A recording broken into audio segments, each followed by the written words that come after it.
Israel Update with Gadi Tao and Mike Duran.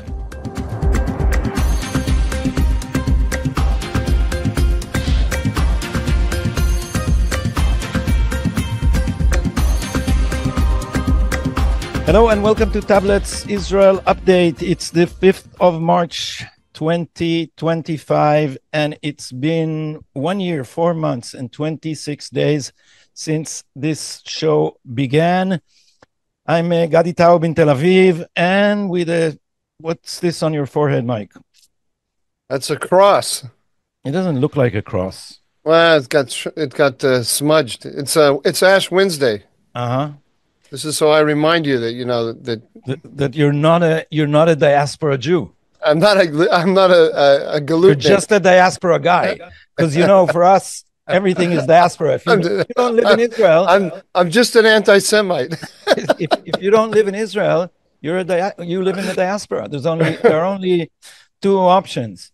We haven't been here for 2 weeks, and we have never done that. We skipped 3 weeks. No, the 1 week there was an episode with Melanie Phillips. Yeah, but you and I haven't been together for 3 weeks. We haven't been together for 3 weeks, and this has never happened before. We were very diligent. I think we once skipped a week, so we apologize. I was on vacation. I took my mobile equipment, and the quality was just horrible. So we couldn't do, apart from the episode we did together in Hudson, we couldn't do it. Mike was traveling. He was here while I was there. And now we are back together, each in his place. Did I say Gadi Taub in Tel Aviv yet? I think you did. And I'm in Washington, D.C. at the headquarters. At the headquarters, and we are? As sane as possible under the circumstances. Okay. I'm not. Everyone needs to understand. I'm laughing because he told me before we started, I'm not doing that anymore, and then he did it. Yeah. No, I also had a reason, and the reason is that our strong point is that we are natural and casual, so we don't need Americanisms in order to. We don't need these formula because we're exactly. We're men of substance. Exactly, we are. It's been a tumultuous, you say? Is that the pronunciation? Week? Yeah, pretty good. Yeah, very tumultuous. More than that, because we were treated to the inquiries that the IDF and the Shabak have been sitting on. Here, let me do the news. I'll do the news because you're cutting into my news already. I got it right here in the news. Okay, so Mike, why don't you tell us what the headlines are? All right. So as you just said, I didn't put the IDF review in the news, but the Shabak, that is the General Security Services, issued an 8-page press release yesterday summarizing the findings from an inquiry into the surprise attack on October 7th. The Shabak inquiry critically reviewed not only the decisions that were made in the days and hours before Hamas's surprise invasion, but studied its preconceptions, assessments, and actions in the years before 2023. Gadi, I'm going to turn to you right after to tell us about this because there's a transparent political intention in here, I think. The Shabak report also cited policies that were enacted by Prime Minister Netanyahu over more than a decade as contributing factors to the failure. There's the political intention.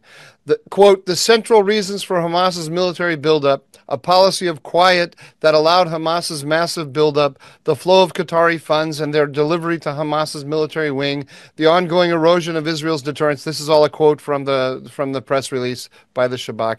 The effort to cope with a terrorist organization on the basis of intelligence and defense while refraining from offensive initiative, the cumulative weight of violations on the Temple Mount, the treatment of Palestinian prisoners, and the perception that Israeli society had been weakened because of the damage to social cohesion, unquote. Gadi, unnamed associates of Prime Minister Netanyahu issued a scathing attack against the Shabak and its director, Ronen Bar. The statement, which was broadly reported by Israeli media outlets, accused Bar of having, quote, failed completely in everything that pertains to how the GSS coped, that's the Shabak, coped with the Hamas organization in general and specifically to the events of October 7, unquote. The unnamed authors of the statement also asserted that Bar and his organization's failures had kept the prime minister in the dark and accused Bar of failing to, quote, read the intelligence picture correctly, unquote, and of being, quote, a slave to the preconception.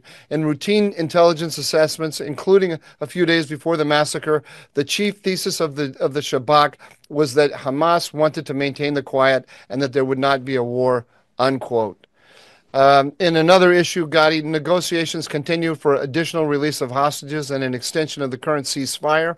Israel has halted humanitarian aid into the Gaza Strip until Hamas agrees to extend the ceasefire and release more hostages. Special Envoy Steve Witkoff, that's Donald Trump's special envoy, is reportedly heading back to the Middle East in the coming week to facilitate the extension of Phase 1 of the ceasefire. On Tuesday, Egypt presented a $53 billion plan for the reconstruction of Gaza Strip without any displacement of Palestinians living there. This is, of course, the Egyptian and Arab League response to Trump's plan to relocate the Gazans. Also on Tuesday, the IDF published an investigation in the battle at Kibbutz Nahal Oz. The findings reveal major failures in the army to protect its citizens. Finally, Gadi, Russia has offered to mediate talks between the United States and Iran over its nuclear program. This comes as President Donald Trump kicked Ukrainian President Zelensky out of the White House on Friday, prompting many to think that he is attempting to come closer to Putin in an effort to make a peace deal in the Russia-Ukraine war. Over to you, Gadi. Yeah, I just want to know if you'll give us a few comments later on the Zelensky affair and what it means for Iran. Absolutely. Okay. But let's start with this GSS. Yeah, because there is so much to say on this atrocious, audacious Shabak and IDF attempts at cover-up. So I'll just say a few things about the outrageous IDF press release about their own inquiry, which was 15 pages long, and which limited everything to the failure of the intelligence. This is very convenient for IDF Chief of Staff Herzi Halevi.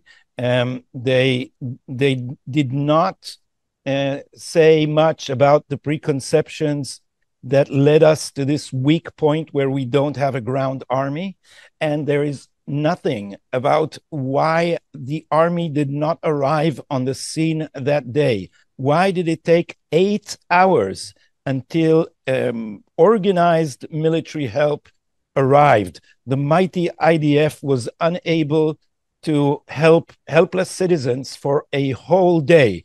And Herzi Halevi is saying that there was a preconception, and this is why we didn't understand the intelligence. He's also Can I stop you there for a second? Sure. Yeah, sure. Just point out that on that IDF report, which I didn't really go into, but they weren't just helpless civilians. The real tragedy, I mean, the thing that really is gut-wrenching about it is that the I don't know what you call it, but the defenders of the kibbutz basically held off the first wave of terrorists and bought time. And the real damage to the kibbutz came in the second and third wave of people that came in. And they bought if the military had been prepared for a surprise attack, they bought the military time to come in and save everything. But it came to there were no forces ready to come until 10 o'clock. 10 o'clock. And what did Herzi Halevi, the now no longer chief of staff, they actually did it today. Today, Eyal Zamir got the baton from Herzi Halevi. Herzi Halevi said that we realized that the Nahal Oz army base was too weakly defended, but we were short of 200 million shekel to do something. That was the lame excuse. And it's bureaucrats always say, well, if we just had more money. And this is and I'll start from the end, because in my view, the bombshell news. I had an interview.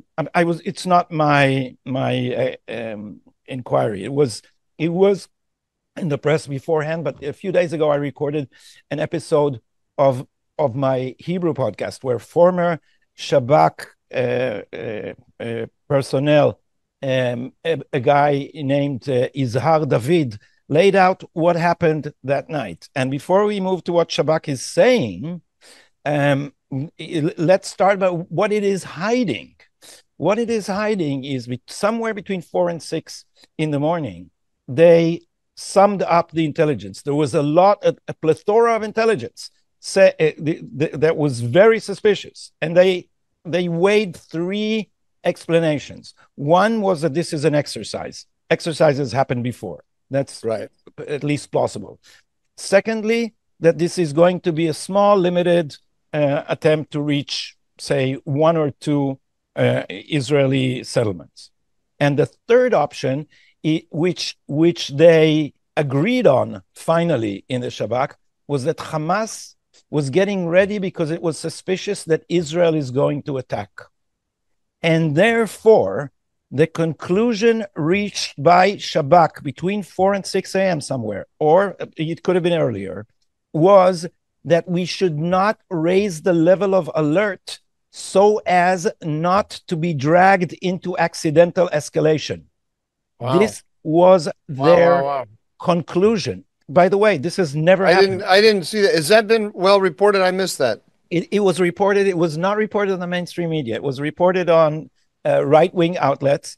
And then I heard it from this Shabak guy on my podcast. He laid it out in a conversation of 1 hour. And I'll add something. That's amazing. That is really amazing. This is the mentality of appeasement. What Ronen Bar seems to be hiding, according to this version, is the fact that he was the man who strongly advised the IDF not to raise the level of alert. Soldiers were slaughtered in their beds, let me remind you, because if we raise the level of alert, Hamas may get nervous and start an attack and we'll be dragged into a war. Mind you, this has never happened. It has never happened that a level of alert caused Hamas to start a war. But this is their mentality. They could have silently told the bases to be more ready. They could have raised the level of alert and then conveyed a message to Hamas by other means saying our intentions are wholly defensive. But they chose to basically show, here is our neck exposed, so you guys can relax. Our intentions are not bad. So this is the appeasement mentality, where instead of deterring Hamas, you are showing your dovish white feathers in order to attempt to pacify them.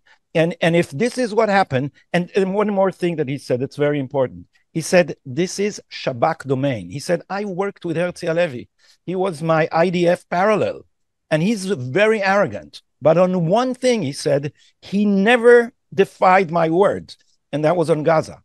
Gaza is, some of it was in Judea and Samaria. But he said, in the territories where we have military rule, Shabak is the intelligence. And Shabak assessments are they lay down the law. So on that night, apparently, it was Ronen Bar who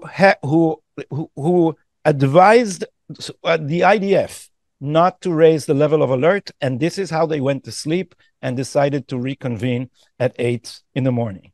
So in the light of this, Mike, look at what they are trying to do with their inquiry. This is the level of outrage is unbelievable.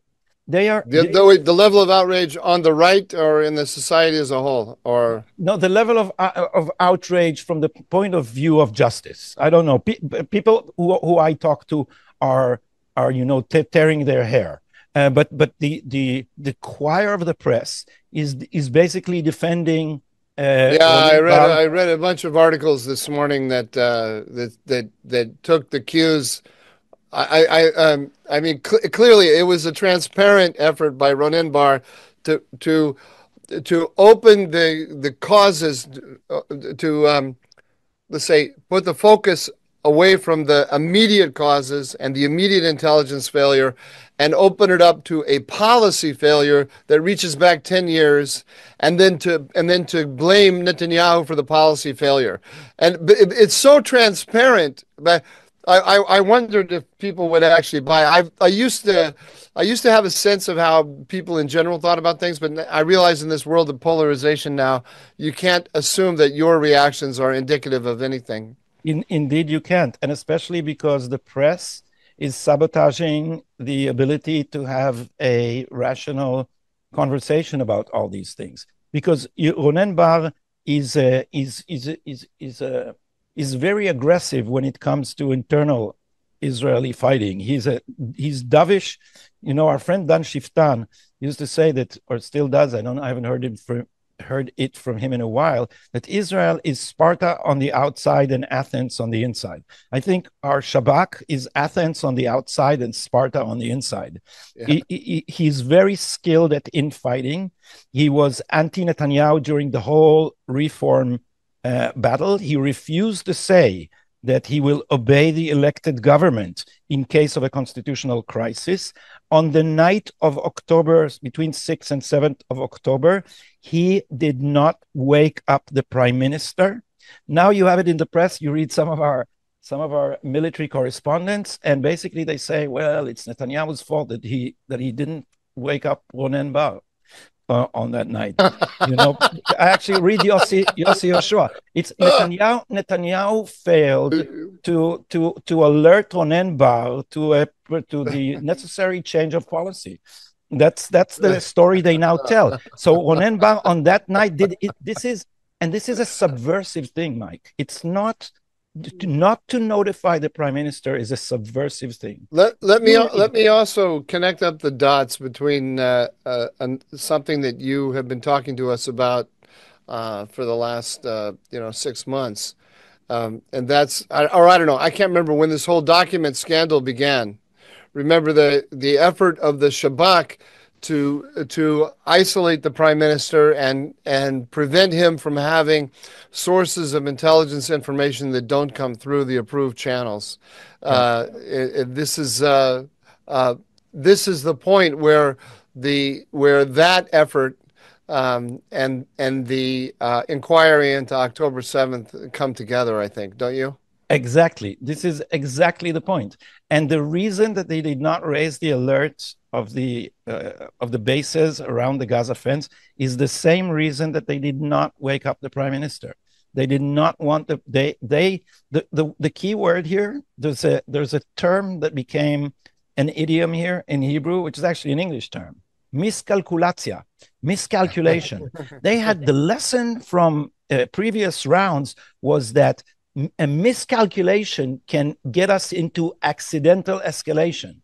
And so they did not want to, and this appears in this cover-up report where he mentions miscalculation. So he doesn't say we didn't raise the level of alert because of that, but I guarantee you that this is the reason they did not wake up Netanyahu. In their mind, their duty is to defend sane and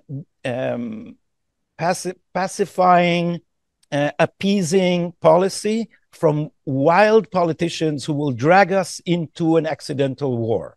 So Herzi Halevi and Ronen Bar took it upon themselves to decide not to raise the level of alert and not to wake up Netanyahu, and for the same reason. On one hand, they did not want to aggravate Hamas because their whole frame of mind is one of appeasement. And on the other hand, they did not want to wake up those wild, crazy, Ben Gvir, Smotrich, Netanyahu, all these right-wingers who would have started a war. And right on cue, they got a war because appeasement fails where deterrence could have worked. Now, I also saw a headline. I didn't read the article actually, but the headline said that Ronen Bar made some statements about when he would resign. He would resign when there was a state commission of inquiry impaneled, and that his successor had to come from one of his currently serving deputies.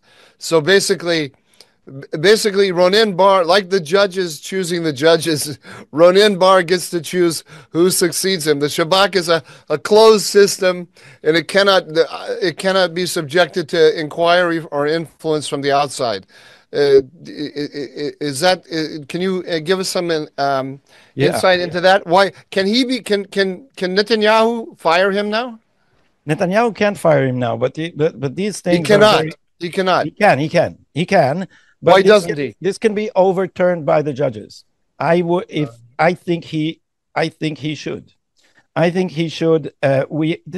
People don't understand the extent of the Alice in Wonderland deep state here, and we look enviously at the ability of the Trump administration to restrain the deep state, but it never was as crazy as it is here. The Attorney General in Israel issued a statement saying that the Prime Minister cannot fire the head of Shabak. I don't think deep state is the right word for what we had over here, actually, or what we still have. It's really just the one party. The Democratic Party had its claws into the bureaucracy, and the press, the Democrat. It's the same thing. It's a big complex of press and Democratic Party, and they were able to reach into the bureaucracies. But I think I think that the pendulum is swinging in the other direction. It'll be hard because they're very entrenched in all of these but it isn't really. Actually, no, forget it. I'm talking and thinking at the same time, and I'm arguing with myself. So let's forget it. The comparison doesn't matter. Go on with your thought, please. What the Attorney General said is that Netanyahu is barred from firing Ronen Bar, and this is these. Oh, really? When did she say that? She issued a statement, and this is wait. This is recent. This is recent. Yeah. Because what was her? Wait. Let's lay things part by part. First of all, why are they all insisting on a state commission of inquiry? The Herzi Halevi, whose responsibility for this is enormous, who completely failed in this war. We have not won this war because Herzi Halevi defied the instructions of the cabinet throughout the war with his idea of raids instead of occupying territory. He has prevented Israel from taking a hold that I think he feared would be permanent in Gaza. Why is he speaking of a commission of inquiry, a state commission of inquiry? That's a code. There is the actual law doesn't call it a state commission of inquiry, but the law of commissions of inquiries was formulated in such a way that the president of the Supreme Court chooses the members of the commission. Now, the Supreme Court, everyone on our side of the aisle is convinced that the Supreme Court has great responsibility for our inability for the erosion of our deterrence, because it kept tying our hands with more and more restrictive rules of engagement, because it forbade many actions that Israel could have taken. I'm talking 20 years ago, Mike, when the Supreme Court forbade Israel from using the supply of electricity as a means of pressure to stop rocket firing. So the Supreme Court is deeply involved in this. And if the Supreme Court will appoint the Commission of Inquiry, it will exonerate itself. But now look at the larger picture. There was a whole fight around the judicial reform, which would limit the power of the court. Herzi Halevi and Ronen Bar were major players in not quashing the refuseniks, the illegal means which people in reserve threatened to not do their duty in the army. So they have defended the power of the Supreme Court, and they are banking on a commission of inquiry that would take sides and will protect them in return, and especially an attack on Netanyahu. And this ties all the strings, Mike. Oh, so this is actually the blueprint. They're trying to lay out the blueprint for what they want the commission of inquiry to. Oh, absolutely. Yeah, absolutely. These are their reports. It's a deal. And what they understood, because as I said, they're Sparta in the inside. They're cutthroat when it comes to internal Israeli factions. And what they realized immediately, you mentioned the constellation that includes the press. They immediately realized that their way to evade the full responsibility is to give the press Netanyahu's head.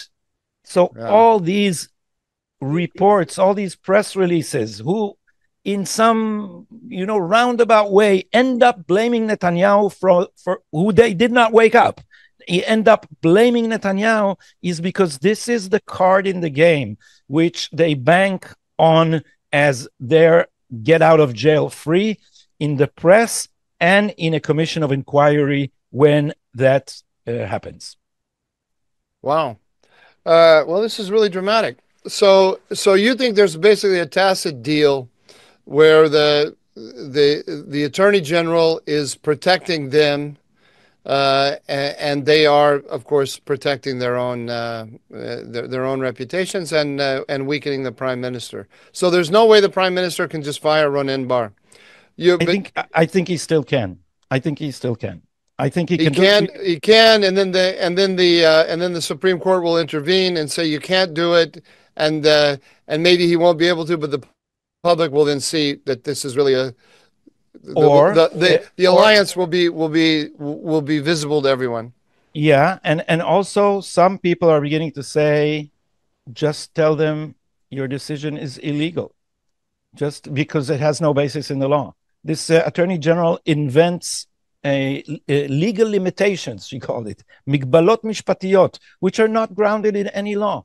And we have a rogue Supreme Court deciding decisions that are illegal, clearly. So at one point or another, some right-wing politician is going to have to grow a backbone and say, enough, no, I'm not implementing your decision because this is not your purview. And I wonder whether the moment is fast approaching. Many people assume that this morning Netanyahu will fire Ronen Bar after Ronen Bar defiantly said that he would not leave his post unless some political conditions are met. So the head of the Secret Service is dictating political conditions to the Prime Minister. And if Netanyahu is a very cautious and very patient and strong-willed and focused man, imagine what it would have been with Trump. And actually, we don't have to guess because we know Trump at one point just got angry at James Comey for saying to him in private that he's not a suspect in the Russian collusion hoax, and in public hinting that he is. And when he understood the game, he just fired him.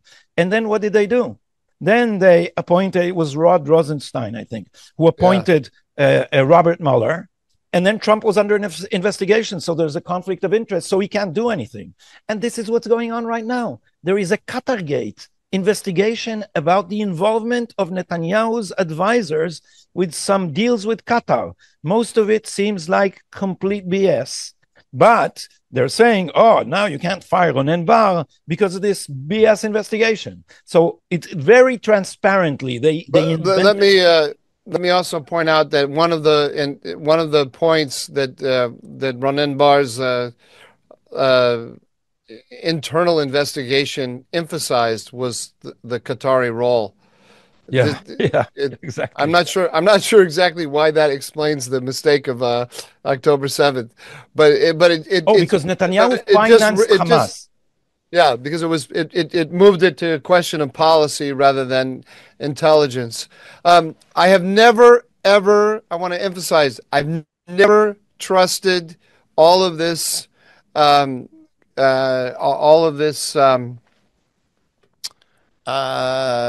hysteria, I would call it, about Qatar and the Qatari role.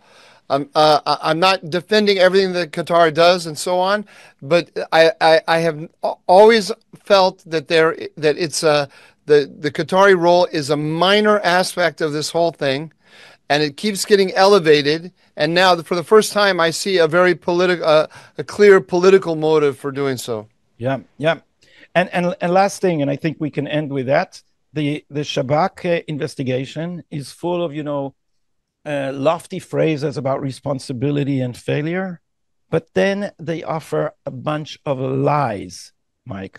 These are not inaccuracies. These are just plain lies. The narrative is now that they're laying out is ever since Shomer Chomot. When was that? Shomer Chomot was 21. 21, yeah. They May 21. They said that after Shomer Chomot, we thought that Hamas. Sorry, Shomer Chomot. This is a operation in Gaza. Yeah, and it's called the Guardian of the Walls. Guardian of the Walls. Guardian of the Walls, and what the Shabak what do you call it? The report? It's not a report. The Shabak investigation. Inquiry, exactly. The Shabak inquiry conclusions say that Shabak estimated after Shomer Chomot that Hamas clearly won that round. And ever since, we have been warning of the growing danger. And the elected politicians did not listen. This is a complete lie. It starts with the fact that after Shomer Chomot, head of then Shabak, Nadav Argaman, said that we delivered a blow like never before on Hamas, and Hamas after this blow is not Hamas before it. So they're clearly lying about their own estimation.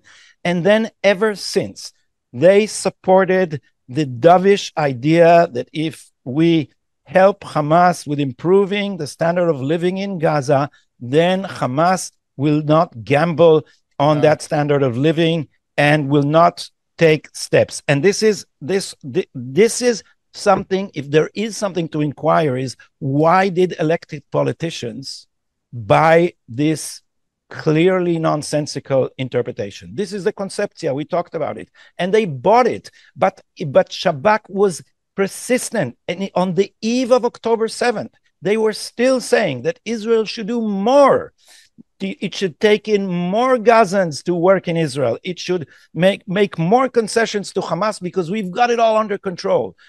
They are deterred because they won't give up the economic achievements that they have been able to amass. And so the narrative is all lies. It starts with a bold lie about their conclusions from Shomer Chomot, and then with a consistent lie on what their position was. And I have only one last remark, and then you can sum up this section, Mike. And I suggest you transfer us to the next section, because if I do, you know what happens. So my last remark is I have one thing I do want to add. Yeah, go ahead. And I don't know if you saw this, because they tried to smooth this over. They did not have a single spy in Gaza. They were addicted to. Now, let me tell you something interesting about that. Okay, and this is, it's just a little factoid. I don't want to say that I don't want to draw any major conclusions from this, but something really caught my eye. There was an interview with Ambassador Herzog, the outgoing, the departed Israeli ambassador to Washington, with Ariel Kahana of Israel Today. Yeah, Israel Hayom. And in there, he said that Blinken, the State Department, had prepared sanctions against 504, the Army Unit of Investigations, right? No, it's not investigations. It's the human. It's the Army human. These are the guys who go on the ground. The Army human intelligence, right? These are Arabic speakers who go on the ground and pretend to be Arabs and infiltrate. And Herzog said he got wind of this at the last minute, went and personally said to Blinken, don't do this. But now these are the guys. This is the military. This is the military military spies who have been over in the last few years. That unit has been shrunk, gotten smaller and smaller, and I think has not been used in Gaza because it's Gaza. Shabak has responsibility for Gaza, and this is but IDF. I want to 504 know. is IDF. Yeah. 504, 504 is IDF. But I was talking to you in the past. We've talked about this this sanctions machine that the Biden administration built, and I wonder. I want to know who flagged 504 for them and why. Right? I don't want to start making conspiracy theories, but you can see how look, I'll just say what's in my mind, but I have no evidence of this. But is it the Shabak that told? It's a rival to Shabak, 504, right? Is it Shabak that told the Americans, "Oh, this is a bad unit"? You should. Clearly might have been. I don't want to start conspiracy theories because maybe the Americans came up with it in some other way. I don't know, but it really stood out to me as very strange. This is not 504. Is not. This is not like they were trying to, the Biden administration was trying to build the argument about these settler organizations and go after them. 504 has got nothing to do with any of that. So how the hell did that get on the American radar? I just want to know. I put it in your I put it in your ear. It's a bug in your ear. Keep your ears open, and if you hear anything about it, let me know because it's very interesting and odd. It is odd. It is odd, and it couldn't look. There's great intimacy between the chiefs of the brass, which are all dovish. They're all dovish. They're cooperating with NGOs that blame Israel for war crimes. We need an inquiry about this here in the United States. Yeah, but I don't want to. Not a state commission of inquiry. I don't want to start building conspiracy. I'm always fighting what I'm against saying, this, but there really are contacts between the top brass, the NGOs, the peace movement, and the anti-Bibi movement. But the fact that we don't have any human in Gaza. Look, Mike, you and John Casapolo, you wrote about how we planned Star Wars and they gave us Mad Max. Part of Mad Max was that Yahya Sinwar was clearly aware that we have an advantage in SIGINT, in signal information, in electronic surveillance, in cyber. And so he talked bullshit on the phone. And then when he wanted to give orders, he wrote them with a pencil on a piece of paper. Yeah. And this is first Nadav Argaman, whose outrageous lies are just mind-boggling. He just said that at the beginning of the war that the Palestinian Authority is not involved in any terrorism. This is the head of Shabak. We know from open sources. We know they brag about their involvement in terrorism. What are you saying? And so these people, Nadav Argaman and then Ronen Bar, were completely enthralled by the technological spell, and they developed their amazing SIGINT, and they had not a single human source inside Gaza, Mike. A single one. We are neighbors. People, look, Mossad, and Ronen Bar is saying, well, it was ever since the disengagement, it was as isolated and hard to penetrate. Really? Is Lebanon like a playground? The Mossad knew whenever Nasrallah sneezed, they got into their pockets with a pager, and you did not have a single human source. Now, the attack was one perpetrated by thousands of people. This is keeping a secret with thousands of people is very difficult, even if you don't have intelligence services. Yeah. People eavesdrop, but you have an intelligence services, and you missed this. It's remarkable too because human intelligence has always been Israel's strongest suit, especially compared to us. We don't do it well. All right, let's move on, shall we? Oh, Mike, unlike you, I'm a civilized Israeli, and I will let you take this conversation wherever you see fit. You're very thin-skinned. Did anyone ever tell you that? I thought you were going to say I was very arrogant. Arrogant I'm and thin-skinned.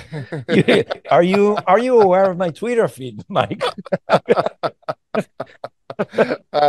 Okay. So what should we do next? Should we talk about Zelensky and Trump? The Iran angle first. There's a Putin as a offer on the table to mediate between Trump and Khamenei, basically. Yeah. Actually, let's start with Zelensky, if you don't mind. No, because the Russian thing is because it's all one constellation. Yeah, well, there's this whole détente with Russia going on, yeah. which is changing everything, or at least adds a wrench in the works here. Let's just quickly discuss what's the impact on U.S.-Israeli relations of the Zelensky-Trump conflict? Because what we're seeing here is the restraintism of the military restraintism of the Trump administration. We talked about this, that there are these restraintists in the Trump administration who want to put the emphasis on, when Trump says peace through strength, they want to put the emphasis on peace. Trump clearly wants to go down in history as a peacemaker, and he has positioned himself between Zelensky and Putin as a mediator. And so the question is he also going to position himself between Khamenei and Netanyahu as a mediator? I think this is the key question we have to ask. So the effect is interesting because we see two different things going on as Trump moves American policy closer to Russia. See a couple things going on. One is the Russians have said now we'd like to mediate between the United States and Iran for a nuclear deal. It wouldn't surprise me at all if Trump takes that up. Not one bit. Clearly one of the differences between Netanyahu and Trump that came out of the summit or the meeting when Netanyahu came over to Washington was that Netanyahu was eager, I believe. I'm reading the body language. No one has told me this directly. The Netanyahu wanted to go attack the Iranian nuclear program, and Trump said, "No, hold off. Let's see. I've got a lot of other things on my agenda, and let's see if we can get a negotiation." I think we should have done it, as I think you once recommended, in the interim window before Trump took office, after he won the election, and between that date and taking office. Well, I don't know if it was wise given all the pressure of the Biden administration, but because you need Israel doesn't have a completely free hand against Iran for two reasons. Number one, Israel needs the U.S. help in defending against the Iranian counterattack. Israeli missile defenses are not sufficient on their own to handle another huge barrage of missiles from the Iranians. And number two, the Iranians have repeatedly threatened to widen the front, attacking Saudi Arabia, the UAE, or others. And you need the United States to prevent the front from being widened as well. So it's a very dangerous thing for Israel to do on its own. And clearly, the Biden administration was very, very adamant that Israel shouldn't. So I think the number one priority of the United States and Israel is to end Iran's nuclear program, and I would like to see both a coordinated U.S.-Israeli strategy for doing that. And absent that, I would like to see the Israelis do it. But it's a bit arrogant for me to say, "Oh, Israel should go do this, come what may." I'm not sure that that's wise. Yeah. So we don't know. I don't know what I don't know, and I'm aware of that. The other thing is that we see press reports, and I have a very strong reason to believe they're true, that the Israelis are urging the Americans and the Russians to have the Russians stay in Syria to be a counterbalance to the Turks. which is very interesting. So, in other words, the Israelis are not in every respect, or maybe not in any respect, disturbed by the détente going on between Washington and Russia. I don't know whether détente is the right word. Let's call it a thaw. There's a thaw between Washington and Moscow, and the Israelis see certain advantages for them in that, which is quite interesting. I don't know that I personally agree with that policy. I don't think I do. In fact, I know I don't actually. If I think You asked about yourself, it, you consulted I yourself. consulted myself, and I said I don't. But my views aside, clearly the Israelis do. The Israeli government does, and that's a very interesting fact. Now, does this mean that that Donald Trump is going to take a position? Is he going to move as close to Tehran as he has moved to Moscow? And I don't think so. I mean, one of the things that's the Zelensky Trump meeting and the Netanyahu Trump meeting were very different. And one of the reasons they're very different is that I think when Trump sits down with Netanyahu, there's basically a shared picture that Iran is the problem, Iran is the threat, Iran's nuclear program has to be ended. We have to have something like a Libya deal with Iran. If there's going to be a negotiated deal, it has to be like the deal with Gaddafi, where they lose everything and not just have the Iranians stringing us along and so on. So I think there's probably a greater set of shared assumptions when they sit down and talk, but the timing is not the same. The sense of timing, the sense of urgency is not the same, and the desire of the Trump administration to try a negotiation also is very different. And that could the Israelis have another added. There are two things that are driving the Israeli sense of urgency. One is the advances that the Iranians are making in the nuclear realm.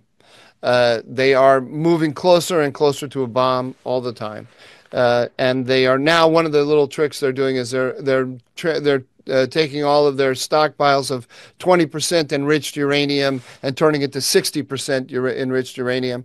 The jump from 60% to 90%, which is 90% is often defined as weapon grade uranium. The jump from 60 to 90 is very easy. It's a matter of weeks to do that. Like in a matter of 3 weeks, if they take if they convert all of their 20% uranium into 60%, and then decide to jump to 90%, they can have 7 bombs the worth of uranium in 3 weeks. So that's very disturbing to the Israelis. But still without a delivery mechanism, or well, they're working on that. No, they they have the delivery mechanism. These ballistic missiles, some of which hit your airbase during the barrage, are capable of carrying a nuclear warhead. That's why that was so disturbing. One of the reasons why the Iranian barrage against the last barrage against Israel was so disturbing was that they did have ballistic missiles that broke through, and those were they didn't do any serious damage, but they broke through and they hit an Israeli Air Force airbase. Base. Yes, so that could be. Those are capable of carrying a nuclear warhead. So, but do they have the full device though? I understand that there are still some technological leaps. They don't have. They do not have the full device. The latest news is that they have decided though to go for a crude device. And we don't have perfect purview into where that work is going on, but people are concerned about it. So that's the Israeli sense of urgency there. Second thing is that snapback. That's the mechanism in the UN to reassert all of the UN resolutions against Iran that have been temporarily lifted as part of the JCPOA. The UN resolution that recognized the JCPOA temporarily lifted all of the sanctions. Those can be reimposed through snapback, the snapback mechanism, but the snapback mechanism, it expires in October. The Israelis believe, and I'm sure they're correct about this, that if the process of reasserting snapback, of activating snapback, isn't triggered by July, then snapback it'll take a couple of months to actually reimpose the sanctions. If it isn't activated by July, then the snapback mechanism will evaporate.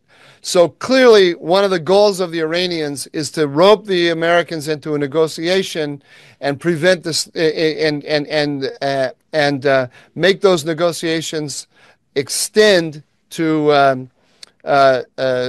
October, so that snapback will disappear. I say one of their goals, the Iranians are stiff-arming the Americans, saying we don't want to negotiate with you.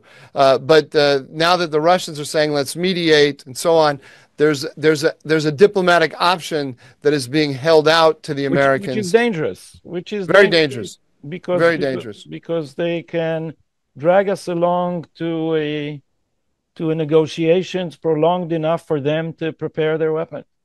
Prepare their weapon, reinvigorate their air defenses, build up their stockpile of ballistic missiles, and just buy time. I mean, the Iranians are very good at this. They're experts at it. So all of that is very interesting. I'm not overly worried about it, because I do believe that that it does seem like there is a shared picture of the threat between Washington and Jerusalem. That's something that did not exist under the Biden administration. There's now a kind of there's disagreement, but it's disagreement within a basic agreement of assumptions. So agreement on shared assumptions, core assumptions. So we'll see where it goes. All right. So I think that's it for today, Mike. Should we do a dumb mistake? Yeah. I was going to say, are we prepared to do a dumb mistake? I have a dumb mistake. Do you have one? Yeah. Oh, we also have readers. I've got a few readers' comments here as well. Yeah. What do we start with? Dumb mistake or readers' comments? Dumb mistake. My dumb mistake is actually, you go ahead. I'll pull mine up here. Okay, so mine is fairly simple. Yair Lapid is becoming a joke in Israeli politics. I don't know if you were aware that he came to Washington with an amazing new plan. The plan was that the United States will waive all the debts of Egypt, and in return, Egypt will overtake Gaza and solve the problem there. And well, he was basically laughed off the international stage and the Israeli arena. But the dumb mistake was that, he belongs to the left, so he's now, unlike his early career, he tries to be woke. But the hatred of the settlement is pseudo anti-Semitic. It's racist. But it's usually not chauvinistic, because on that thing they are actually, the woke are sensitive. And Yair Lapid found himself in a podcast. He went to an hour-long podcast. It got 2,500 views, Mike. That's a quarter of what you and I do. An hour-long conversation with the head of the opposition. Hey, that's less than a quarter of what we do. If you add up all of our... Yeah, we hope we still, after we have been... So we're bigger than Yair Lapid. Oh, absolutely. And also there are jokes running around because he shouted in an hysterical way in one of the... Kaplan demonstrations against the Netanyahu government. He shouted, "Anachnu harov! We are the majority!" But he went overboard with the shout as if he had no microphone. And someone made a collage of that video with the new polls of how his party was polling, and it's polling at 5 parliamentary seats. So you've got 5 parliamentary seats. It's 20. It's a 20th of the Knesset, and the guys shouting, we are the majority. But that's still not my dumb mistake. My dumb mistake is that on this podcast that got to 2.5 thousand views, he said, I sit in front of Orit Struk, and that's enough to justify a salary. This is a national religious minister. Orthodox. And an amazing woman. Seriously, you can disagree with Orit, but she is conscientious, she's serious, she's not personal, she's not thin-skinned, and he was mocking her looks, and that got him a huge backlash here. That was underhanded, and instead of apologizing, he said, well, what I meant is that I sit in front of her and have to hear her views. She's classified with Smotrich and Ben Gvir as the radical wing. So that was the dumbest misunderstanding. I have a lot more about Yair Lapid. So if you want to give up your dumb mistake, I have a whole string of them, but I'll stop here. My dumb mistake it's not as amusing. And it's not as dumb. No, it is as dumb. Peter Beinart. It was interesting to see. You know Peter Beinart. Yeah. He's a very talented guy. He's very intelligent, very articulate. And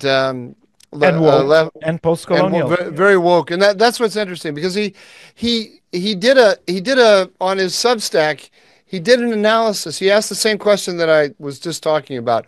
The question was, why doesn't Donald Trump treat Netanyahu like he treats Zelensky, right? And it's about a 6-8 minute video. And the first 5 or 6 minutes, or let's say first 4 minutes, are completely reasonable, 100% reasonable. And he's going through intelligently, going through all of the different factors. And I won't walk you through all of them, but I'm thinking, oh my Lord, am I going to agree with Peter Beinart? Because he got to the point where he said that Israel in America is not actually treated as a foreign country. It has a completely unique status in American politics. And all correct. So he got to the point where he could say something very interesting. Why does Israel have a completely unique status in American politics? And then he took the off-ramp to Crazy Town, or at least the off-ramp to progressive ideology, where he explains that, well, it's really only among the Republicans that it has this unique status, and they love it because they see in Israel the kind of country that they want to build in the United States. And so all of the I don't think he used these words, but all of the apartheid policies that Israel has, all of the legal discrimination against an ethnic minority, that's what the right wing in the United States wants, and it sees that in Israel, and that's his model. And it was remarkable to see such an intelligent guy get right to the key question, and right where he could say something very interesting, and then lose it entirely and use ideology to answer his question. And it just showed, it showed the extent to which his brain is being molded by ideology, but also the extent to which he doesn't really have a clue about the country he lives in. He doesn't understand. He hasn't been inside conservative America or around conservative America to have any kind of sense of why people feel the way they do about Israel. Yeah, and I think we are facing a general phenomenon on the left worldwide, or at least the woke left, while their ideology is disintegrating with identity politics. It's becoming more and more shallow. What holds it together is the demonization of the right. They are unable to offer any plan, and so demonizing the right has become a central way to define their own identity, not just politics.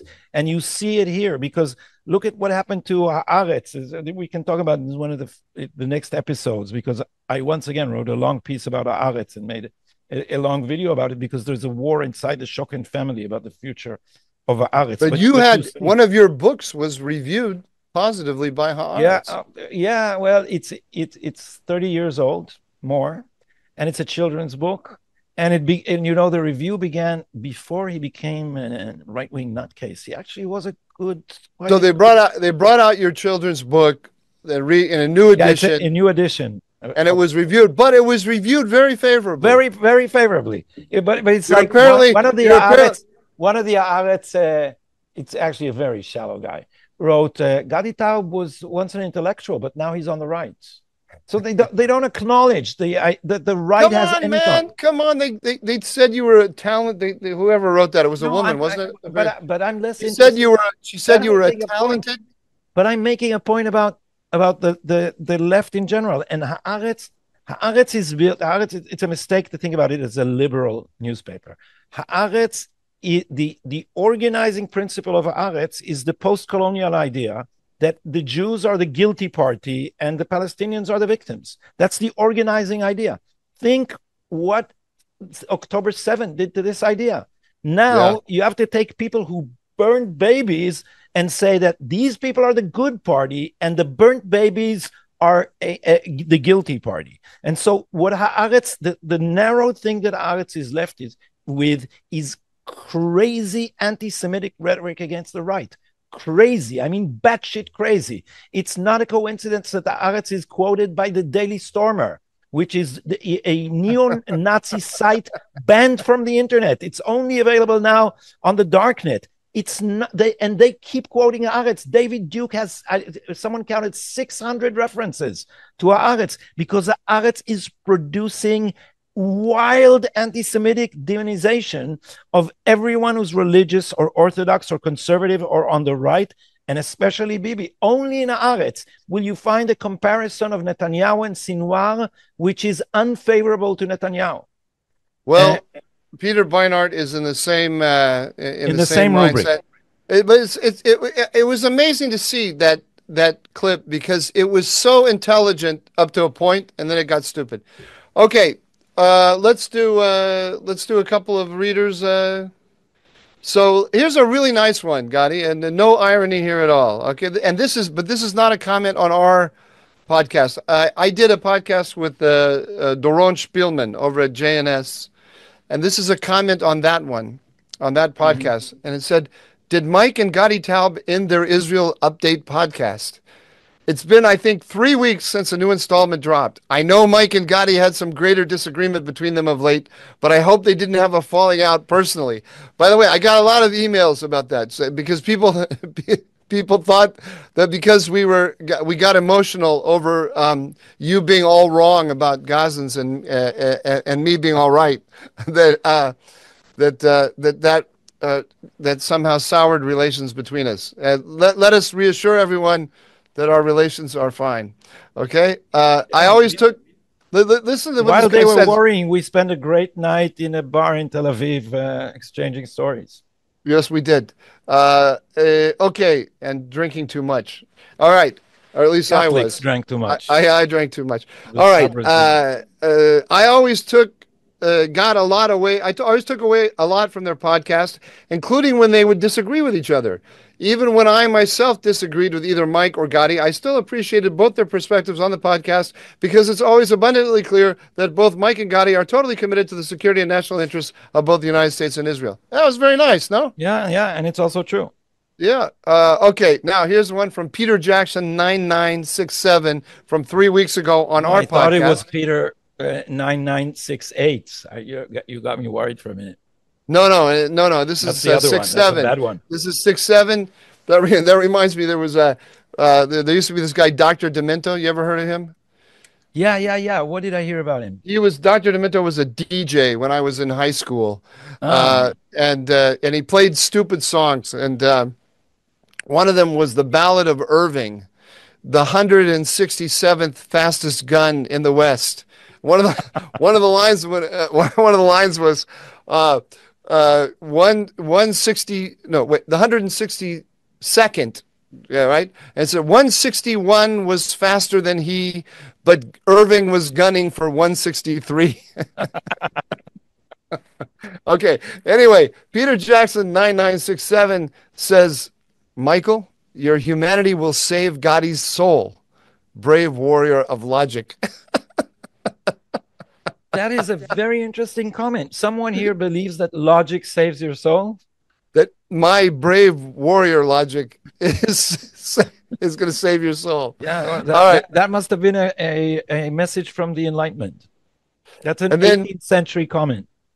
Okay, and then Daniel Carl 7129, not to be mistaken, but Daniel Carl 7180, he says, Gotti, please stop interrupting Mike. In every episode, you cut him off before he can make his points. Galutniks deserve respect too. I'll interpret that as an ironic comment. Okay. You would. Okay, wouldn't you? so can I have your permission to end this show? I do, because you are late. Yeah, I gotta go. So yes, you have my permission. So thank you very much for coming back to us after 3 weeks that we were not here, and we will be here next week, and we will return to doing a show a week. Yes, Mike? Like us, subscribe, leave a comment. And maybe Mike, you will read your comment on our next I will episode. certainly read the comment. I may read it out loud. Read it out loud, I mean. But Thank you very much. Do comment, do like, do subscribe, tell your friends. And don't forget to come back next week, because we will be here. Thank you very much.